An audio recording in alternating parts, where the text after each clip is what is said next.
So, because it's a very interesting question. Why do you think the practice varies so much every day? As though that's a negative thing.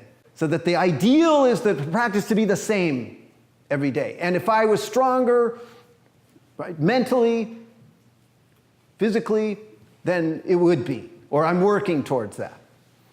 And so I'm supporting that idea, that there is a certain amount of that. Okay? But there's also a certain terrible unreality to that. Yoga, here's its premise. Okay? Basically, that we are coming to yoga in a state of perpetual suffering. And the main source of it is resistance to the constant change that is happening.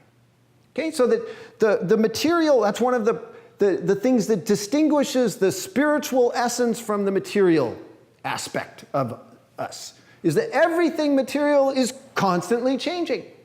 Never ceases from ever. Okay, everything you can sense, everything you can see, hold, taste, smell, all is in a perpetual state of change. That's your body. So that when you walk in, your body isn't the same half an hour later, let alone the next day. Okay? So that's one thing, is that you don't expect it to be the same every day. And in fact, your job is to observe its change without bias, without becoming attached or having hatred or negativity towards the change.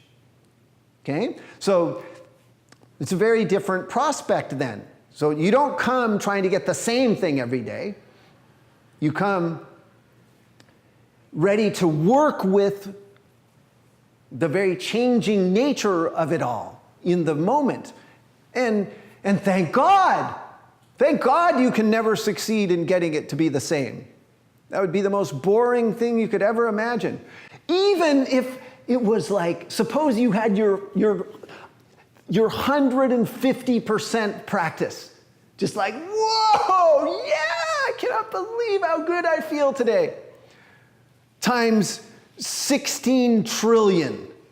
Just every day it was always that. Eventually, it might take a long time. Eventually you'd get bored of that. It's one of the amazing things, actually, when you let go. But change, you see, for us, change spells death. Okay? I mean, that's the worst part about changing. Is that we're going through time towards an end. Right? And that's why we keep it the same. We don't want it to end.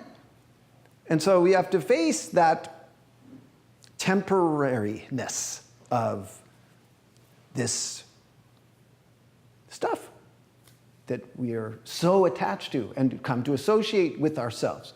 And so you have to pull out of that association with this thing that's constantly changing and not try to make it eternal. The eternal part of you is something else that you are yearning for.